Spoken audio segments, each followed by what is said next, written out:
আমার এলাকার এক চেয়ারম্যান সাহেব 1,00,000 টাকার কুরবানি দিচ্ছেন। 1,00,000 টাকার কুরবানি। দাড়ি পাল্লা দিয়ে গোস্ত 3 ভাগ করছে, 1 ভাগ নিজের, 1 ভাগ আত্মীয়, 1 ভাগ গরিবের। চেয়ারম্যান সাহেব এক সময় বলতেছে, আমার ভাগের গোস্ত কিছু গরিবক দাও। আমি এত গোস্ত কি করবো? তো চেয়ারম্যান ভাগের গোস্ত গরিবক দিছে। গরিবেরা বলতেছে, আল্লাহ আমাকে একটা চেয়ারম্যান দিতে, বাহ কি চেয়ারম্যান দিয়ে নিজের ভাগের গোস্ত আমাকে দেয়। কিন্তু কয়েকদিন পর ভিজিএফ কার্ডের চাউল যখন দেওয়া শুরু হচ্ছে, তখন চেয়ারম্যানের দাড়ি পাল্লা লিয়া যায়নি, ওই জায়গাতে একটা বালতি লিয়ে গেছে। ধরে কারণ কি লিয়ে গেছে? বালতি লিয়ে যাচ্ছে, চৌকিদার দাগ দিয়ে দিছে, এ দাগ পর্যন্ত চাউল দিব। চাউল মাপা হচ্ছে 800, লেখা আছে 10 কেজি, হচ্ছে 800। একজন সাহস করে যায় বলছে, চেয়ারম্যান সাহেব লেখা আছে 10 কেজি, মাপা হলো 800। চেয়ারম্যান বলতেছে, নাম কাটাবে, নাম কাটাবে। জোরহাত করে বলতেছে, যা দেন দেন, আর লোকমা দেব না, আর লোকমা দেব না। চেয়ারম্যান রাগ করে বলে, তোকে 800 দেওয়ার পেছনে কারণ হলো চামচা পালা লাগে রে। ধরে কোন কি পালা লাগে? চামচা পালা লাগে। আল্লাহর বান্দারা একটু মনোযোগ দিয়ে শুনবেন। অর্ধ পৃথিবীর খলিফা বলতেছে, আমার সংসার চালানো বড় কঠিন হয়ে গেছে, চামচা পালা আমার জন্য সম্ভব না।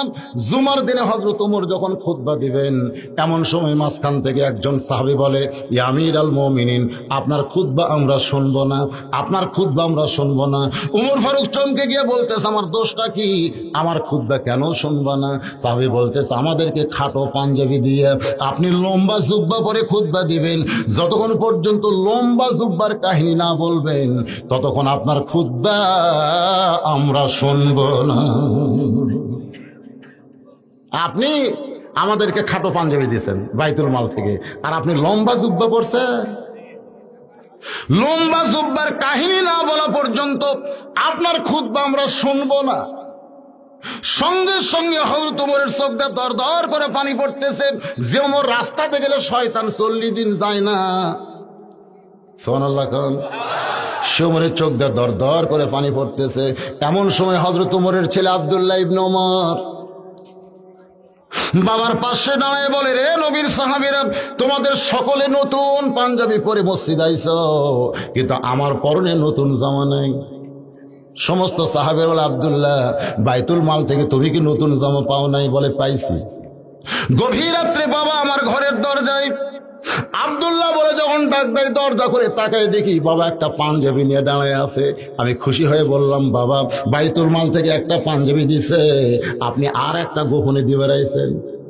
ওমর ফারুক বলে, বেটা এই পাঞ্জাবি আমার ভাগ্যে পড়েছে, কিন্তু গায়ে দিকে এত ছোট, এই ছোট পাঞ্জাবি গায়ে দিয়ে আমি কেমনে খুতবা দেই বাজান? ইমামের পোশাক একটু শালীন হওয়া লাগে, তোর পাঞ্জাবিটা আমার দান করে দে। তোর পাঞ্জাবি আমার পাঞ্জাবি মিলে আমি একটা লম্বা জুব্বা বানাবার চাই। আব্দুল্লাহ বলে, আমার পাঞ্জাবিটা আমার বাবাকে দান করার পরে বাবার পাঞ্জাবি আমার পাঞ্জাবি মিলে বাবা জুব্বা পরে আজকে তোমাদের সামনে খুতবা দেয়। সমস্ত সাহাবীরা কান্দে। আল্লাহ, তোমার কোরআনের সমাজ যখন চালু হবে, তখন এমন নেতা মুসলমান দেখতে পাবে। যখন কোরআনের আইন দিয়ে রাষ্ট্র চলবে, তখন এমন নেতারাই মানুষ পেয়ে যাবে। ধরে কর সুবহানাল্লাহ।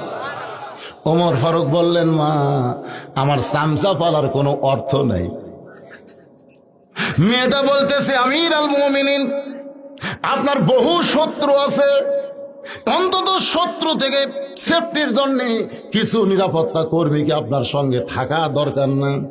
ওমর ফারুক বললেন, ওয়ালা রব্বিহিম ইয়াতাওয়াক্কালুন, হাসবি আল্লাহ পড়েন, হাসবি আল্লাহ নিমাল ওয়াকিল ওয়া নিমাল মাওলা ওয়া নিমান নাসির। ওমর ফারুক বললেন, মা এখন বলো, তুমি 6 দিন হলে আমাকে কেন খুঁজতেছো? তোমার ভিতরে এমন কি দুঃখ আছে যেই দুঃখ নিয়ে তুমি 6 দিন হলে আমাকে খুঁজতেছ? মেয়েটা বলতেছে, ওমা নাকামু মিনহুম ইল্লা আইয়ুমিনু বিল্লাহিল আজিজিল হামিদ। সুবহানাল্লাহ। মেয়েটা আয়াত পড়ে হযরত ওমরকে বলতেছে, আমার জীবনের মারাত্মক অপরাধ হলো আমি ঈমান গ্রহণ করেছি। শুধু ঈমান গ্রহণ করার অপরাধে আমাকে 12 বছর জেলের জীবন কাটাতে হয়েছে। আমার কোনো অপরাধ না, আমার একটাই অপরাধ হলো আমি ঈমান গ্রহণ করেছি। আজকে বাংলাদেশে অনেক হক্কানি আল্লাহর ওলিরা জেলের ঘানি টানতেছে, তাদের কোনো অপরাধ নয়, তাদের একটাই অপরাধ হলো তারা কোরআনের হক তাফসীর করেছে। জোরে কোন কথা ঠিক কিনা? আজ না বুঝলেও বুঝবেন একদিন।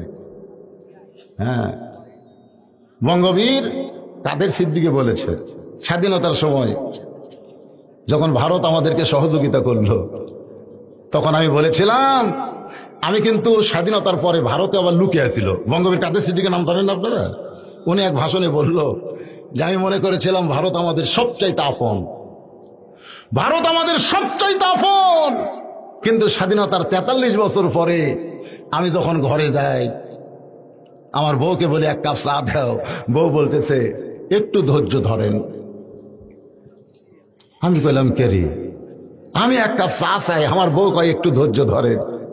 আমি নিজে বউয়ের কাছে যাই, দেখি বউ ভারতের স্টার জলসা দেখতেছে। আমি তখন বললাম কেন বিবি, এই স্বামীর চা আগে না স্টার জলসা আগে? বলে তুমি দেরি হলেও তো চা পাবা, কিন্তু আমি দেরি হলে তো সিরিয়াল মিস করব। আমি তখন বললাম যে বঙ্গবীর কাদের সিদ্দিকী যুদ্ধ করে করলি কি, তোর বউকে ভারত দখল করেছে।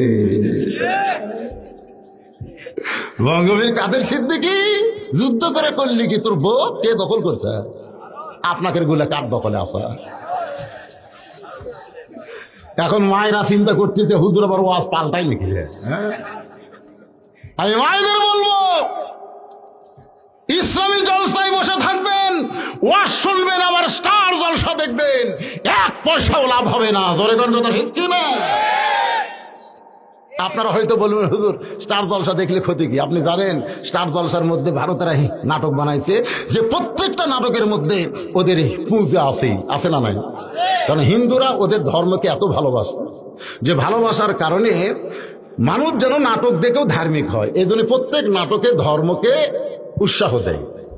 আর আমাদের বাংলাদেশের যারা নাটক লেখে এই শালারা এত নাস্তিক যে আমাদের দেশে যারা নাটক লেখে তারা এত নাস্তিক। কি করে দেখবেন নাটকের মধ্যে ভালো চরিত্রগুলা যারকে দাড়ি নাই মোছ নাই তাকব দিছে, আর খারাপ চরিত্রগুলা টুপিওয়ালা দাড়িওয়ালা এরকম দিছে। একেবারে দাড়ি মুকুট দিয়ে মাথার টুপি দিয়ে ওই একটা বেরিয়েছিল। নাটক দেখা লোকজন বলতেছে লুচ্চা হুজুর লুচ্চা।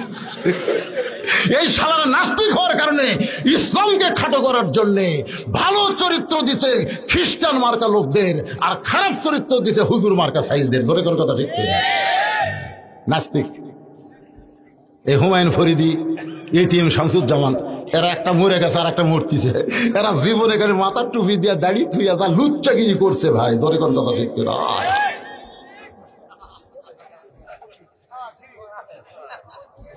করা আছে কেন? হুজুরা দেখে না? আপনারা মনে করছেন হুজুরা সারা জীবন খালি ওল মডেল ওয়াজ করবে, ওল মডেল, তাই না? এই বর্তমান বাংলাদেশের প্রেক্ষাপটে কি হচ্ছে, যিনি কোরআনের মঞ্চে আসবে তাকে জানা লাগবে। জোরে করে কথা ঠিক কিনা? আপনারা জানেন মেয়ে মানুষের দুধ এখন ব্যাংকত হচ্ছে, সে জানেন? আসতেছে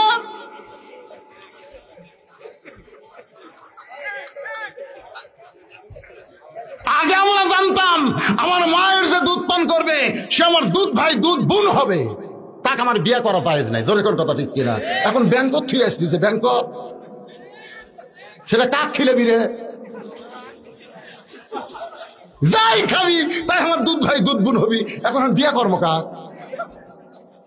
আন্তর্জাতিক চক্রান্ত চলতেছে, এগুলো হুজুর জানা লাগবে না? কি কন জানা লাগবে না?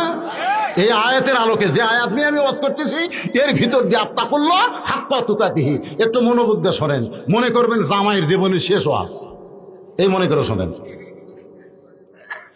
রাত বেশি হলো নাকি?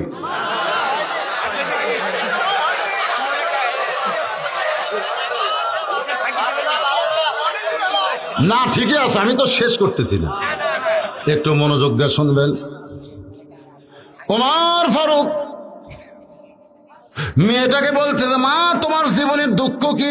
মেয়েটা বলতেছে, আমার জীবনের দুঃখ হলো 6 বছর বয়সে ঈমান গ্রহণ করেছি, শুধু ঈমান গ্রহণ করার অপরাধে 12 বছর আমাকে জেলের জীবনে বন্দী থাকতে হয়েছে। আপনি যখন রোম পারস্য দখল করেছেন তখন আপনি ঘোষণা করলেন কোরআন দিয়ে যখন রাষ্ট্র চলবে তখন জেলখানার কোনো দরকার নাই। আপনি জেলখানার দরজা মুক্ত করে দিলে সমস্ত কয়েদিরা তাদের আপন ঠিকানায় চলে গেছে, কিন্তু আমি যাব কোন জায়গায়? আমার দাদা খ্রিস্টান, আমার বাবা খ্রিস্টান, আমার মা খ্রিস্টান, রোম দেশের সকলেই খ্রিস্টান। ওই খ্রিস্টান দেশে আমি কার বাড়িতে আশ্রয় নিব? এই জন্য 6 দিন হলে 2 পাহাড়ের মাঝখানে ঘুরতেছি। যদি আপনার দেখা পাই তাহলে আপনার কাছে এই দুঃখী মেয়ে একটু আশ্রয় চাই। উমর ফারুক চোখের পানি বের করে বললেন, মা আমি তোমাকে আশ্রয় দিবার পারবো না, আমি তোমাকে আশ্রয় দিবার পারবো না। মেয়েটা বলতেছে, আমিরুল মুমিনিন আপনি যদি আমাকে আশ্রয় না দেন তাহলে আমার খবর কে নিবে? ওমর ফারুক বললেন, মা ইসলাম কোনোদিন কাউকে আশ্রয় দেয় না, বরং ইসলাম মানুষকে অধিকার দেয়। আপনারা বলেন তো, আশ্রয় আর অধিকার এর মধ্যে কম বেশি আছে না নাই? মেয়েটা বলতেছে, আমিরুল মুমিনিন এখন বলেন তাহলে ইসলাম আমাকে কি অধিকার দিবে? ওমর ফারুক বললেন, মা 18 বছর যখন কোনো মুমিনার বয়স হবে তখন ইসলামের অধিকার হলো একটা ভালো ছেলের সঙ্গে তার বিয়ে দিয়ে তার জীবনটা সুখময় করে দেওয়া। তাহলে 18 বছর যখন একটা মেয়ের বয়স হবে তার অধিকার হলো একটা ভালো ছেলের সঙ্গে, যেরকম কি ছেলে? ভালো ছেলের সঙ্গে তার বিয়ে দিয়ে তাকে একটা সুখময় জীবন দেওয়া। আমার মা বোনেরা যারা পর্দায় আছেন, আপনাদের এখনো যাদের বিয়ে হয় নাই, জাত তার সাথে বিয়ে বসবেন না, একটা ভালো ছেলের সাথে বিয়ে বসা লাগবে। এই ভালো ছেলে বলতে আপনারা কি বুঝতেছেন? না হুজুরের কথা বলতেছে না, আপনাদের কথা খালি হুজুরের মধ্যে ভালো আছে।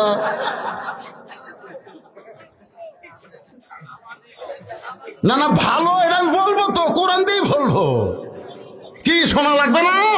ভালো ছেলে বলতে উমর ফারুক বললেন, এই মুহূর্তে ইসলাম তোমাকে অধিকার দিবে ভালো একটা ছেলের সঙ্গে তোমার বিয়ে বসা, কিন্তু তোমার তো অভিভাবক নাই, আমি নিজেই তোমার অভিভাবক হইয়া একটা ছেলের খবর দিচ্ছি, দেখি তোমার পছন্দ হয় কিনা।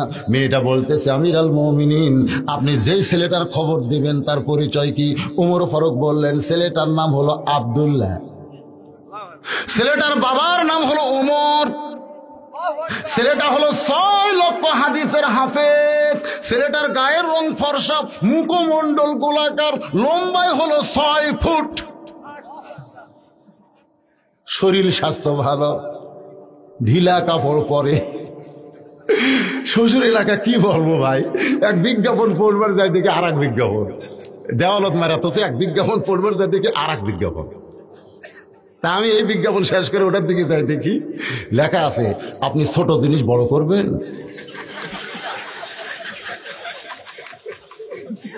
বেশিক্ষণ যদি স্থায়িত্ব না থাকে আপনি বেশিক্ষণ থাকবেন, আপনার আগা মোটা গোড়া চিকন লেভেল পজিশন করবেন। এগুলো যদি করবার চান তাহলে হামদারদের এই ওষুধ খান। আমার মাথা গরম করে, আজ থেকে 20 বছর আগে এই কথা মানুষ চিন্তা করেন, চিন্তা করছেন? এখন দেওয়ালত মেরাতে আমি একটা পোস্টাল তুলে বাড়িতে আসলাম, বাড়িতে এসে ভালো করে ভর্তি দিকে। এইরকম হওয়ার কারণ কি? বড় জিনিস ছোট হয়ে গেছে, আগা মোটা গোড়া চিকন, বল নেয়, কারণ কি? আমি কারণ খুঁজবার যা দেখছি, যারা টাইট প্যান্ট পরে খারাপ হয়ে পেশাব করে এদের পেশাব জীবনে কমপ্লিট হয় না। ধরে কার কথা ঠিক, কারণ পেশাব করছে, করতে করতে টপ টপ করে যখন পড়তেছে তখন সেন্টারে তুলছে, সেন্টারে যখন তুলছে তখন টপ টপ করে পেশাব দিয়ে ওই জায়গা ভিজে গেছে, ওই জায়গা ভিজা যাওয়ার কারণে একটা জার্ম পয়দা হয়েছে, ওই জার্ম পেশাবের সিট দিয়ে ভিতরে ঢুকে রক গুলা সব মরে গেছে।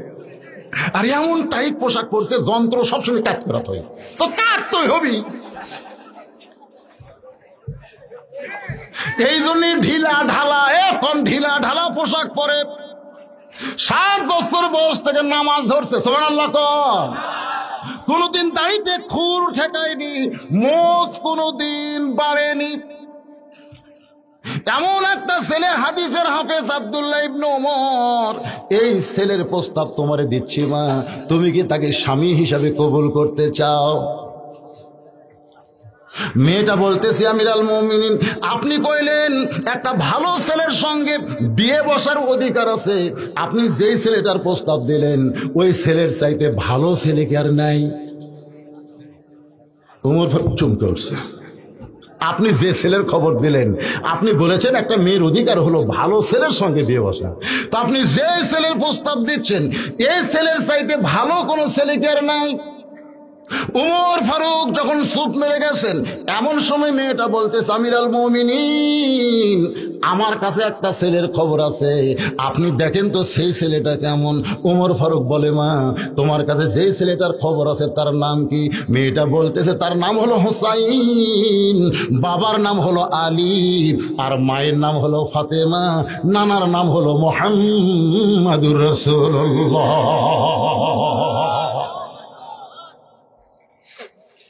সঙ্গে সঙ্গে উমর ফারুক আসমানের দিকে তাকায় বলে, আল্লাহ, এই মেয়েটা এমন একটা ছেলের কথা বলেছে যে ছেলেটা আমার আব্দুল্লাহর চাইতে আল্লাহর কাছে কোটি কোটি গুণ দামি। সাইদুস শাবাবে আহলেল জান্নাহ হাসান হোসাইন রাদিয়াল্লাহু তাআলা আনহুমা, জোরে কোন সুবহানাল্লাহ। মেয়েটা বলতেছে, আমিরুল মুমিনিন, বিয়ে যদি আমার বসতে হয় তাহলে ওই হোসেনের সঙ্গে বিয়ে বসবো, আপনার আব্দুল্লাহর সঙ্গে বিয়ে বসবো না। ওমর ফারুক বলতেছেন, মা, আমি জীবনে কোনোদিন ঘটকালি করি নাই, আজকে প্রথম তোমার জন্য ঘটক হতে চাই। মেয়েটাকে নিরাপদ আশ্রয় দিয়া হযরত ওমর পড়ন্ত বিকাল বেলায় হযরত আলীর দরজায় গিয়া কোরআন থেকে একটা আয়াত তেলাওয়াত করতেছেন, আম্মা সাইলা ফালা তানহার। কোরআনে আছে? কিসের আয়াত? আম্মা সাইলা ফালা তানহার। হযরত আলী দৌড়ে এসে দরজা খুলে দেখে অর্ধ পৃথিবীর খলিফা হযরত ওমর দাঁড়িয়ে আছে। আলী বলতেছে, আমিরুল মুমিনিন, এই ফকিরের আয়াত কেন তেলাওয়াত করলেন? ওমর ফারুক বলে, আলী রে, জীবনে কোনোদিন ঘটকালি করি নাই, আজকে প্রথম তোমার হোসেনের ব্যাপারে একটু ঘটো খবর চাই। আলী বলতেছে, আমিরুল মুমিনিন, আপনার মতন মহান ব্যক্তি যদি বিয়ার ঘটক হয় তাহলে পাত্রী অবশ্যই ভালো হবে। এখান থেকে একটা ফতোয়া আমাদের নেওয়া লাগবে, যখন কোরআনের রাষ্ট্র চালু হবে তখন ঘটক আগে যাবে কার বাড়িতে? মেয়ের বাড়ি না ছেলের বাড়ি? এখানে কি বুঝলেন? না না না, উকিল উকিল একটা জিনিস ভিন্ন, ঘটক একটা ভিন্ন।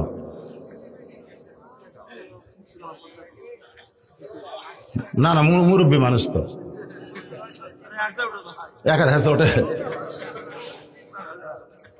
শোনেন, ইসলামী রাষ্ট্র যখন চালু হবে তখন ঘটক যাবে ছেলের বাপের বাড়িতে, ছেলের বাপকে গিয়ে বলবে যে মহারণা কত দিবেন, মহারণা কত দিবেন। ছেলের বাপ বলতেছে 1 লাখ দিব। তখন ঘটক মেয়ের বাপের কাছে এসে বলবে, ছেলের বাপ 1 লাখ টাকা বকতিছে, আপনার মেয়ের মহারণা, আপনি কি রাজি? তখন বাপ মেয়েকে বলবে, মা খবর কি? মেয়েটা বলতেছে, হবে না, আবার যাবে। আর এখন বাংলাদেশের পরিবেশে ঘটক যায় মেয়ের বাপের কাছে, যা বলতেছে কত দিবেন, মেয়ের বাপকে বলতেছে কত দিবেন। এখন মেয়ের বাপ নিচের দিকে মুখ করে বলতেছে কত দেওয়া লাগবে। ঘটক বলতেছে গত বছর 1.5 লাখ কষে, গত বছর 1.5 লাখ কষে, আপনি কত পারবেন? তখন মেয়ের বাপ কান্দে আর কয়, আল্লাহ রে, কোন পরিবেশে পড়লাম রে, মনে হয় ছেলেগুলো কুরবানি বাজারে আইডিয়া হয়ে গেছে। ধরে তোর কথা ঠিক না, বছর বছর দাম বাড়তেছে। এই সমাজে একজন মেয়ের বাবা যে কত কষ্টে আছে, ধরে কোন কথা ঠিক কিনা? আর ছেলের বাবার খালি মোশন বাড়তেছে। আমার বাবাজিরা, মা বোনেরা, পর্দার অন্তরালে একটু মনোযোগ দিয়ে শুনবেন। আলী বলতেছেন, আমিরুল মুমিনিন, যেই মেয়েটার ব্যাপারে আপনারা হোসেনের সঙ্গে ঘটকালি করতেছেন এই মেয়েটার খবর কি?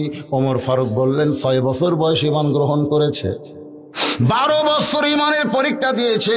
সকালবেলা 3টা করে চাবুক, বিকালবেলা 3টা করে চাবুক মেরেছে। এরপরও মেয়েটা ইমান হারা হয় নাই। রোম পারস্য দখল হওয়ার পরে মেয়েটা জেল থেকে মুক্ত পায়। আমার সঙ্গে দেখা হয়েছে। আমার আব্দুল্লাহর সঙ্গে মেয়েটাকে বিয়ে দিবার চাইলাম, কিন্তু মেয়েটা আমার আব্দুল্লাহকে পছন্দ করলো না। তোমার হোসেনকে করছে কামনা। এখন তুমি বলো আলী রে, এমন মেয়ের সঙ্গে হোসেনের বিয়ে কি দেওয়া যায় না? আলী বলতেছে, আমিরাল মুমিনিন, আপনি এমন একটা মেয়ের খবর দিলেন, আমি মনে মনে হোসেনের জন্য এমন একটা বউ খুঁজতেছিলাম। লিল্লাহে তাকবীর। তাহলে ছেলে যখন আপনার বড় হবে তখন মনে মনে বউ খোঁজার দরকার আছে না নাই? কি বউ খুঁজতেছেন? এই ছেলের বাবারা, কি বউ খুঁজতেছেন? শোনেন, বিয়া করার পরে কিন্তু বৌমা হবে। বেটার বউ কিন্তু আপনার বৌমা হবে। ধরে এখন কথা ঠিক না? বউ মা, কত সুন্দর ডাক, বউ মা। হ্যাঁ, কি সুন্দর। কিন্তু আপনি খালি না খুঁজে যেমন তেমন বিয়া করাছেন, যার কারণে এখন বউ মা নাই। বউ আপনার ছেলে কিনা বগুড়া বাসা করে, এখন আপনার ছেলে বগুড়া বাসায় থাকে, আর আপনি গ্রাম। আপনাদের গ্রামের নাম কি? চকরামপুর। ধরেন একটাই ধরে, চকরামপুর। এখন বাবা মা গ্রামে থাকে চকরামপুর, ছেলে বউ নিয়ে বগুড়া শহরে থাকে। বাবা অসুস্থ হয়ে গেছে, ডাক্তারের কাছে দেখাতে গেছে। রুগীর এত লম্বা সিরিয়াল হওয়ার কারণে ডাক্তার দেখতে দেখতে রাত 9টা বাজে গেছে। এখন বাবা চিন্তা করে, এত রাতের চকরামপুরে কেমনে যাই? মন বলতেছে তোর ছেলের বাসা নাই। রাত 9টার সময় ছেলের বাসায় গিয়ে ডাকতেছে, আব্দুল্লাহ। ছেলের নাম হলো আব্দুল্লাহ। ধরে কর, ছেলের নাম কি? আব্দুল্লাহ। সঙ্গে সঙ্গে ছেলে চমকে উঠছে, এত রাত্রে আমার নাম ধরে ডাকার মরদকে? কারণ সবাই আমাকে সাহেব বলে, স্যার বলে, আমার নাম কেউ ধরে না, কিন্তু আব্দুল্লাহ বলে ডাকলো কে? দরজা খুলে দেখে বাবা একিবের মতন দাঁড়িয়ে আছে। আব্দুল্লাহ বলতেছে, বাবা আপনি সহজে আমার বাসায় আসবার চান না, কিন্তু আজকে এত রাত্রে কেন আইছেন? বাবা বলতেছে, বড় বিপদে পড়ছি। 9টার সময় চকরামপুরে কেমনে যাই? এই জন্য তোর বাড়ির বাসায়, তোর বাসার দরজায়। ছেলে বলতেছে, তাহলে ভিতরে আসেন। বাবাকে টাইনা ছেলে আপনি রেস্টরুমে বসাইছে। বলে, বাবা একটু ধৈর্য ধরেন। বাবা যখন রেস্টরুমে বসে আছে, এমন সময় আব্দুল্লাহ বউ যে ঘরে ঘুমায় ওই ঘরে যায়, দেখে বউ কম্বল গায়ে দিয়ে ঘুম পাড়তেছে। স্বামী বলতেছে, বিবিরে আমার বাবা আইছে। বউ বলতেছে, জানি, তাহলে কম্বলের মধ্যে শুয়ে কেন? বউ বলতেছে, মাজা বেদনা করতেছে, পিঠ শিরশির করতেছে, আমি এখন উঠবার পারবো না, যদি পারো তোমার বাপকে খাবার দাও। বাবা চিল্লাই বলে, আব্দুল্লাহ আমার অসুস্থ বউকে কষ্ট দিস না, আমি কিন্তু খাওয়ার জন্য তোর বাড়িতে আসি নাই, আমি শুধু একটা রাত থাকবার চাই। আব্দুল্লাহ বলে, বাবা তাহলে এই ঘরে ঘুমান। রাত 9টার সময় বাবা না খাইয়া ঘুমাইছে। রাত যখন 11টা বাজে, তখন আব্দুল্লাহর শালা, কার শালা? আব্দুল্লাহর শালা দরজায় ডাকতেছে, শেফালি আপা। আব্দুল্লাহর বইয়ের নাম হলো শেফালি। যেই বলছে শেফালি আপা, বিড়াল যেমন ইন্দুর ধরে, কম্বল ফেলা দিয়ে স্বামীর উপর দিয়ে মারছে লাভ। মানে কম্বল গায়ের উপর ছিল, ফেলে দিয়ে মারছে লাভ। স্বামীর শব্দ শোনা তাকায় দেখে কম্বল আছে, বউ নাই। কেন বউটা গেল কোন জায়গায়? বউ দরজা খুলে বলে, ভাই রে এত রাত্রে করতে গাইলি? ভাই ভাই বলতেছে, ক্যারাম বোর্ড খেলতে খেলতে এত রাত হয়ে গেছে, ঘড়ির দিকে তাকাই নাই। এখন বোন বলতেছে, বল কি খাবি? ভাই বলে, এত রাত্রে কি খাবো? বলে, তুই পাগল হয়েছিস আমার কলিজার টুকরা ভাই, তুই না খাইয়া ঘুমাইলে আমার চোখে কোনো ঘুম নাই। এখন ভাইকে ডাইনিং টেবিলের চেয়ারে বসাইয়া মাছ গরম, গোস্ত গরম, ভাত গরম, সব গরম করে নে। রাত 11টার সময় ভাইয়ের সামনে দিয়ে বলতেছে, খা ভাই, খা ভাই, তুই না খাইলে আমার কলিজার শান্তি নাই। আব্দুল্লাহ মনে মনে চিন্তা করে, এত রাত্রে খা ভাই, খা ভাই, খবর কি? বার হইয়া দেখে 5 তরকারি গরম ভাত, শালার মাথায় বইয়ের হাত। কয় তরকারি? 5 তরকারি গরম ভাত, শালার মাথায় বইয়ের হাত। খা ভাই, আর এক টুকরা খা ভাই, আর এক টুকরা খা। আব্দুল্লাহ আস্তে আস্তে বাবা সেই ঘরে ঘুমাই, ওই ঘরের জানলার কাছে জিরো বাল্বের আলোতে বাবার মুখটা দেখা যায়। বাবা শুকনা মুখে ঘুম পাড়তেছে, না খাইয়া। ধরে কন কি খাইয়া? 9টার সময় বাবা আইছে, তখন বলছে মাজা বেদনা, পিঠ শিরশির করে।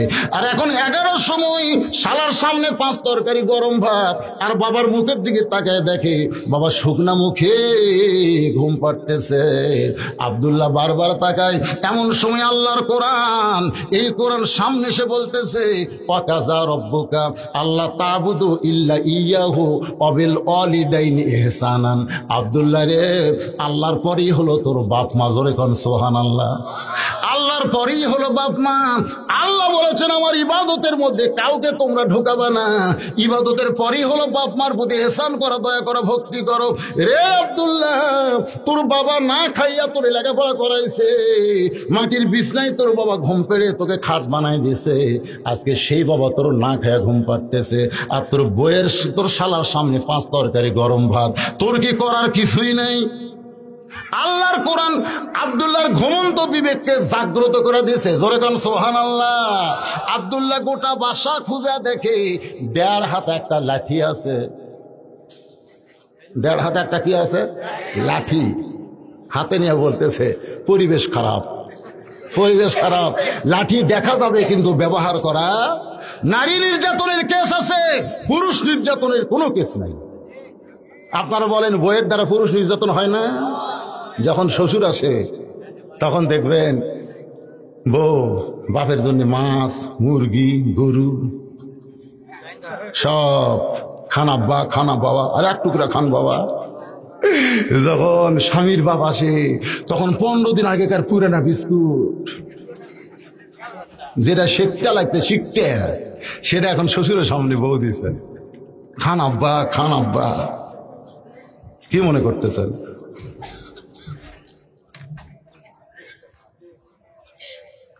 ও ঠিক আছে, কোনো টেনশন নাই,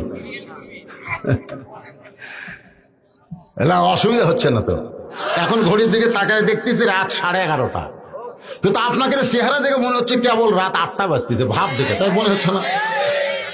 মানে সবাই এমন ভাবে চাই আছে, চোখের মধ্যে দিয়ে ঘুম জিনিসটাকে। বাচ্চাই তুই আর উঠলি কে বাবা? কি জন্য উঠলি? আচ্ছা ঠিক আছে, দেখো আল্লাহর বান্দার একটু মনোযোগ দেন। বিবেক জাগ্রত হয়ে বলতেছে আব্দুল্লাহ পরিবেশ খারাপ, সামনের দিকে মারবি না, পিছন দিকেও নিচে মারবি না, উপরে মারবি না। জায়গার দিকে একটু দেখ, পিছন দিকে উঁচা হয়ে আছে, ওই জায়গার মিডল পয়েন্টে বিসমিল্লাহ বলে একটা বাড়ি মারবি। একটা হজের সওয়াব। কাপড় খুলে কোনোদিন কাউকে দেখাবারও পারবি। জায়গা মতো মারা লাগবে, অজাগাত মারা যাবে না। কথাটা বুঝলেন না? একেবারে সামনের দিকে পায়ের পাতা থেকে মুখ পর্যন্ত কোনো জায়গায় বইয়ের মারা যাবে না। পিছন দিকে নিচেও মারবি না, উপরে মারবি না, ওই দুসা হয়ে আছে ওই জায়গা। ওই জায়গার মিডল পয়েন্টে বিসমিল্লাহ তো একটা বাড়ি মারবি। এক বাড়িতে 1 হজ, 2 বাড়িতে 2 হজ। বিড়াল যেমন ইন্দুর ধরে, তেমন আব্দুল্লাহ লাঠিখানা লুকায় লুকায় বইয়ের পিছনে এসে দাঁড়াইছে। বউ খালি ভাইকে বলতেছে আরে এক টুকরা খাওয়া হয়, তুই না খাইলে আমার কলিজায় শান্তি নাই। ভাই বলতেছে আর পারবো না, আর পারবো না। তারপরে বোন বলতেছে আর এক টুকরা খাওয়াই। আব্দুল্লাহ চিন্তা করে তোর ভাই খাবে না তাও জোর করে খাওয়াস, আর আমার বাবা না খায় ঘুম পাড়তেছে। এই বলে বিসমিল্লাহ বলে মিডল পয়েন্টে মারছে বাড়ি। এত জোরে বাড়ি মারছে, বউ একদিকে শালা একদিকে দৌড়ায়। শালা চিল্লায় বলে দুলা ভাই আমার বোনকে মারলেন কেন? আব্দুল্লাহ বলে তোর বোন আমার কে হয়? তোর বোন আমার কে হয়? বলে আপনার বউ হয়। আমার আদরের বউকে কেন মারলাম? যে বউকে নিয়ে আমি শহরে বাসা বানাইছি, আমার বাপ মা গ্রামে আছে, তোর বোনকে নিয়ে আমি শহরে থাকি। তাহলে বল রে শালা তোর বোনকে আমি কত আদর করি, আজকে আদরের বউকে কেন মারলাম যদি দেখবার চাস তাহলে আয়। শালা বলতেছে আমাকেও মারবেন নাকি? বলে তোকে মারবো না, তোকে একটু দেখাবার চাই। এবার শালারা হাত ধরে নিয়ে গেছে বাবা যেই ঘরে ঘুমাই, জানলা দিয়ে বলে তাকায় দেখ ভিতরের মানুষটাকে ঘুম পাড়তেছে। শালা বলে দুলা ভাই আপনার বাবা কখন আইছে? বলে 9টার সময় আইছে। তোর বোন কইছে মাজা বেদনা, পিঠ শিরশির করে। আমার বাবার সামনে ওঠেনে বলে রাগ করে বাবা না খেয়ে ঘুমায় আস। তোর বোনের মাজা বেদনা পিঠ শিরশির করে 9টার সময়, তাহলে 11টার সময় তোর সামনে 5 তরকারি গরম ভাত, আমার বাবা না খায় 9টায় ঘুমাইছে, আর 11টার সময় জোর করে তোরে খাওয়াইতেছে। এখন বল রে শালা, বল আমার আমল কি? আমি কি আমল করব? সারা বলতেছে আর একটা মারেন, আর একটা মারেন। এই মানুষের জাত না, এই বাপের আত্মীয় পছন্দ করে, শ্বশুর আত্মীয় 2 চোখে দেখবার পারে না। এরকম বেজাতা বউ আছে না নাই? জোরতন আছে না নাই?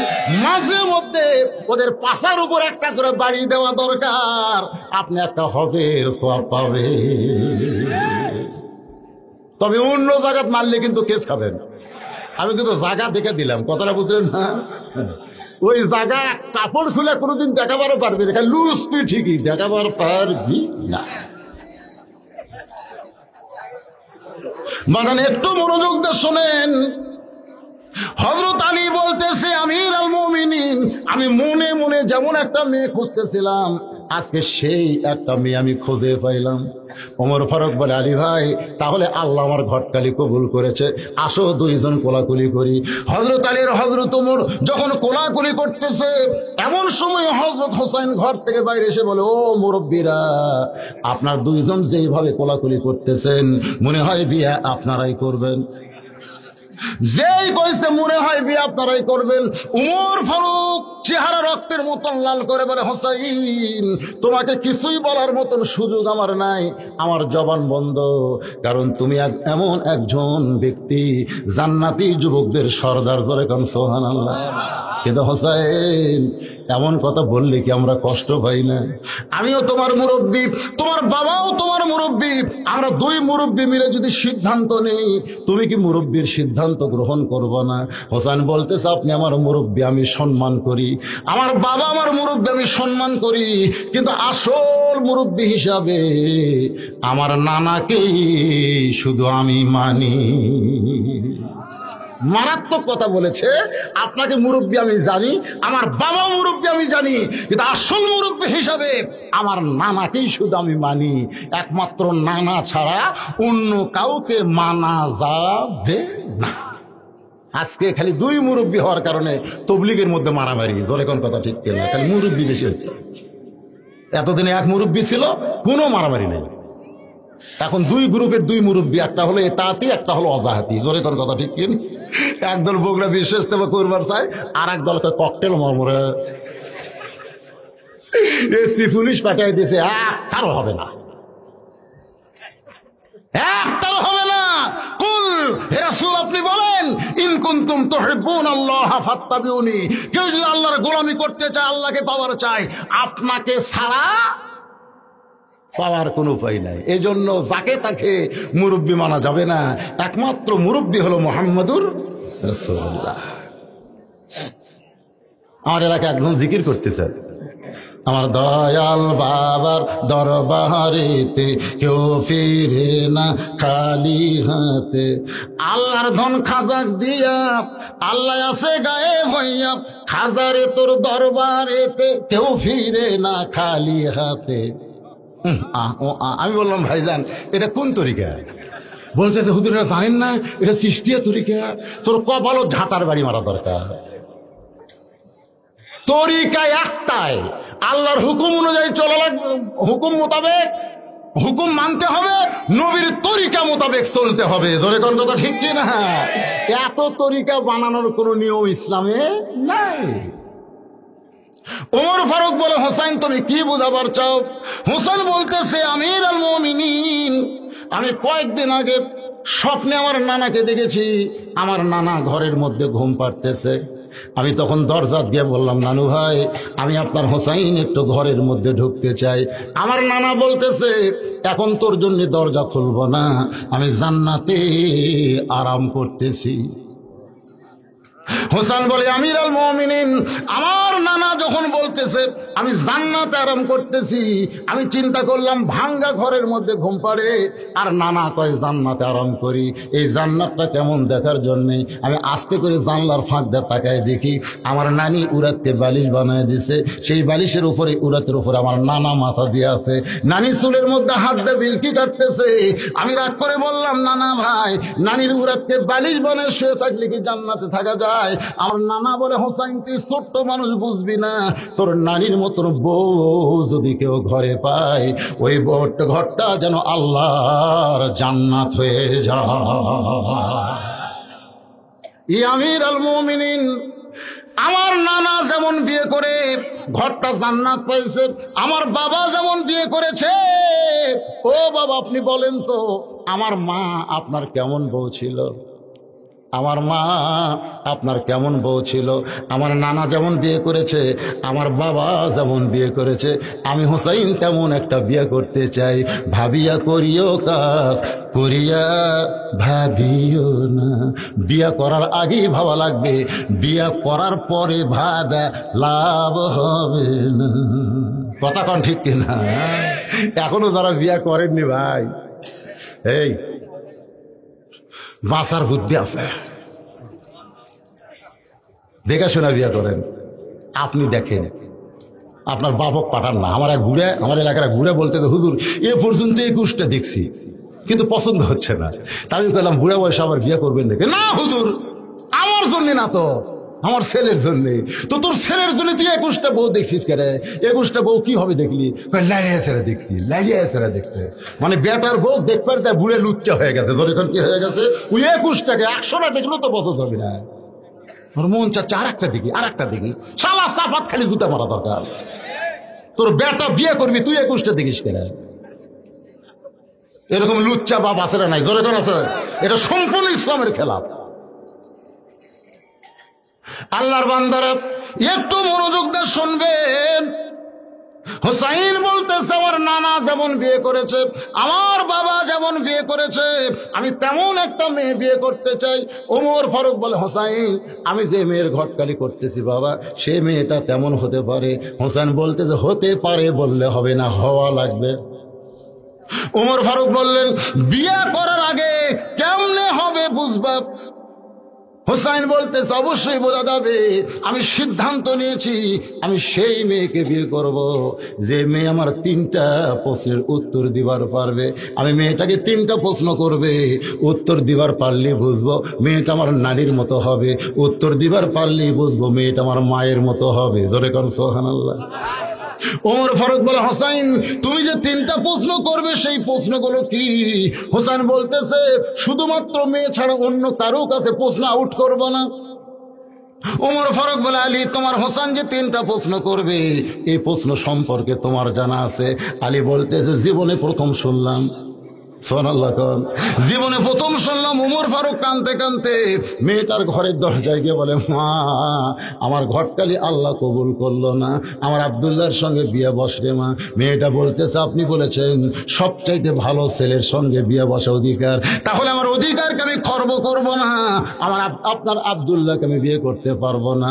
বিয়ে যদি করতে হয় ওই ভালো ছেলে হোসাইনকে বিয়ে করতে চাই। ওমর ফারুক বললেন, হোসাইন যে মেয়েটাকে বিয়ে করবে তাকে 3টা প্রশ্ন করবে, উত্তর দিবার পারলে বিয়া, নসেদ বিয়া করবে না। এখন বলো মা, হোসেন যদি 3টা প্রশ্ন করে তুমি কি উত্তর দিবার পারবা? মেয়েটা বলতেছে, আমির আল মুমিনিন, হোসেন কি 3টা প্রশ্ন করবে আমি জানি না, তবে আমার ঈমান বলতেছে আমি না পারলেও আমার আল্লাহ পারাবে। লিল্লাহে লিল্লাহে তাকবীর।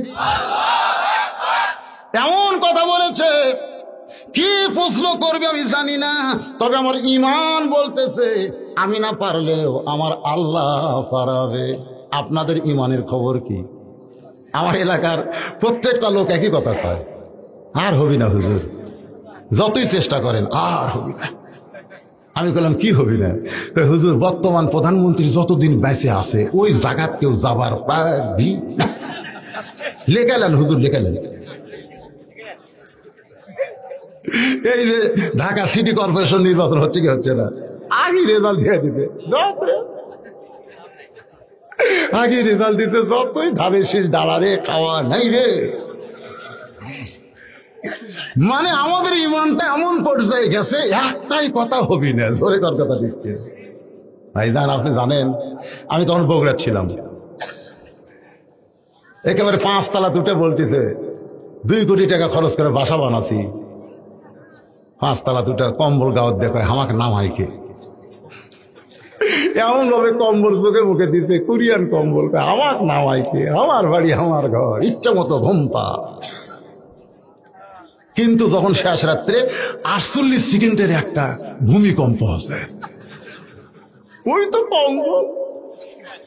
ওর তো বিশ্বাস আমাকে নামাইকে, ওর ইমান হলো আমাকে নামাইকে, আমারই ঘর, আমার বাড়ি, আমাকে নামাবি কে? কিন্তু ভাই 48 সেকেন্ডের একটা ভূমিকম্প আছে, এত জোরে নামছে, কম্বলের মধ্যে তোর লঙ্গি আছে, ওটা নেওয়ারও খেল, মানে ঘুমের করে লঙ্গি খুলে গেছে।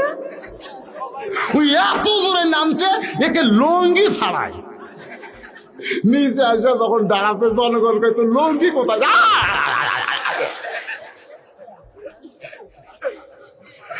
অথচ সুন্দর সময় বলেছে আমাক নামাইকে, আল্লাহ সাথে ন্যাংটা করে নামাচ্ছে ধরে।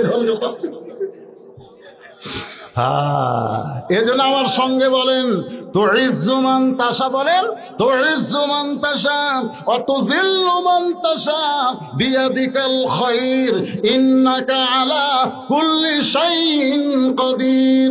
সম্মান দিয়া 5 তালা তোলার মালিককে, আবার অপমান করে নামানোর মালিককে, আবার ন্যাংটা করে নামানোর মালিককে, সমস্ত ক্ষমতার মালিককে। তাহলে হবি না, এ কথা বলা চলবি না। আপনারা কি মনে করেন, পারবি না? এমন ভাবে নামাবি কাপড় থাকবি না। আপনারা কি মনে করেন কোরআন কি মিথ্যা? একটু অ্যাঙ্গেলে ডোজ দিয়ে যাচ্ছি, শ্বশুরের এলাকার লোক রাত্রে সবার যা চিন্তা করবেন জামাই কি হয়ে গেল, জীবনের শেষ ওয়াজ হতে পারে। ধরে কোন কথা ঠিক কিনা? আল্লাহর বান্দারা, মেয়েটা যখনই বলেছে হোসেন কি 3টা প্রশ্ন করবে আমি জানি না, তবে আমার ইমান বলতেছে আমি না পারলেও আমার আল্লাহ পারাবে। উমর ফারুক এক দৌড়াইছে হযরত আলীর বাড়িতে।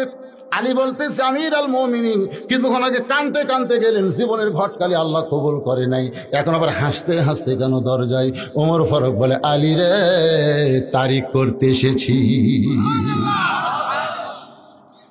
হোসেন বলতেছে কিসের তারিখ? বলে বাজান তুমি যে 3টা প্রশ্ন করবা, উত্তর দিবার পারবে কি পারবে না তার জাফায়ের তারিখ। আলী বলতেছে যে প্রশ্ন আপনিও জানেন না আমিও জানি না, সেই প্রশ্নের উত্তর মেয়েটা দিবার পারবে, এই বিশ্বাস আপনার কেমনে হয়? উমর ফারুক বলে আমার হয় না, মেয়েটার হয়। জোরে কর সুবহানাল্লাহ। আমার বিশ্বাস আল্লাহর প্রতি যখন কেউ ভরসা করে, ইমানের বলে বলিয়ান হয়ে যদি বলে বাংলার দেশের পতাকা ইসলামের পতাকা হয়ে যাবে, ইনশাআল্লাহ হবে। ধরে কোন কথা ঠিক? ইমানের বলে বলিয়ান হন।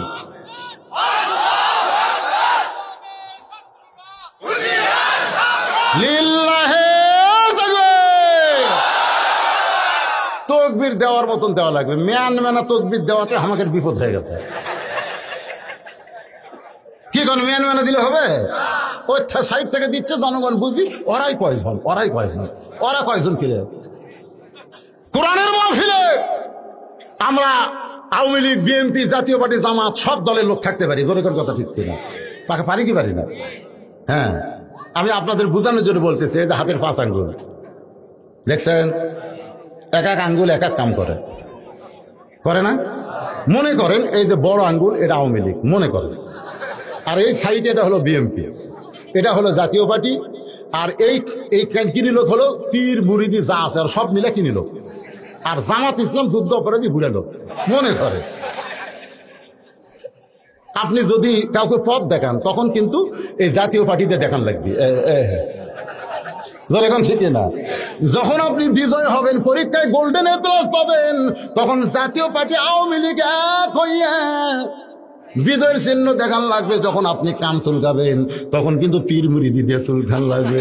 যখন আপনি রাগ করবেন তখন মারা লাগবে। তাহলে এক এক কাজে এক এক আঙ্গুল ব্যবহার হলো, কিন্তু যখন ভাত খাবার গেলেন তখন কিন্তু 5 আঙ্গুল 5 দল করবে না, সব আঙ্গুল একত্র হইয়া ভাতক সাইজ করে মুখ দিবি। জোরে কোন কথা ঠিক কিনা? এই জন্য আমি বলবো, প্রয়োজনে আমরা আওয়ামী লীগ করতে পারি, বিএনপি করতে পারি, জাতীয় পার্টি করতে পারি, জামাত করতে পারি, পীর মুরিদি করতে পারি, কিন্তু কোরআনের পতাকা যখন আসমানে উড়াবো, দরকার হলে ভাত খাওয়ার মতন আমরা সব দল এক দল হয়ে যাব। জোরে কোন কথা ঠিক কিনা? নির্দিষ্ট তারিখ মোতাবেক ডান পাশে হযরত ওমর বসে গেছে, একটু মনোযোগ দেন। ডান পাশে হযরত ওমর, বাম পাশে হযরত আলী, আর মাঝখানে হোসেন বসে গেছে। সামনে একটা চাদর দেওয়া হয়েছে, চাদরের ওই পারে 18 বছরের যৌবনা মেয়েটা বসেছে। আপনারা কি খেয়াল করছেন? এই যে দেখেন, ডান পাশে হাফেজ সাহেব বসে গেছে, ডান পাশে মনে করেন হযরত ওমর, ধরে করেন কে, বাম পাশে হযরত আলী, আর মাঝখানে হুসাইন। সামনে একটা চাদর দেওয়া হয়েছে, চাদরের ওই পারে ওই 18 বছরের যৌবনা মেয়েটা বসে গেছে। এখন আপনারা বলেন, সামনে চাদর দেওয়ার কারণ কি? কথাগান, সামনে চাদর দেওয়ার কারণ কি? সামনে চাদর হলো পর্দা। কিন্তু বাংলাদেশে একজন মমতাজ আছে, যেই মমতাজ গানের মধ্যে বলেছে, ওরে শরীয়তের মৌলানা চোখ দুইটা করলা কানা, মনের পর্দা বড় পর্দা তোমরা খুঁজে পাইলা না, তেতুল হুজুর বুঝল না। আহম্মদ শফিকে মমতাজ তেতুল হুজুর করছে। যে মমতাজ আগে ফেরিতে ফেরিতে গান গায়ে বেড়াতো, সেই মমতাজ গোটা বাংলাদেশের আলেম সম্রাট আহম্মদ শফিকে তেতুল হুজুর কইছে, আর বলেছে মনের পর্দা বড় পর্দা। আপনারা বলেন, মনের পর্দা যদি বড় পর্দা হয়, ওমর ফারুকের মন ভালো না খারাপ? জোরে কোন। হযরত আলীর মন ভালো না খারাপ? হোসেনের মন ভালো না খারাপ? তাহলে সামনে চাদর দেওয়ার কারণ কি? সামনে চাদর হলো আল্লাহর আইন, আল্লাহর আইন।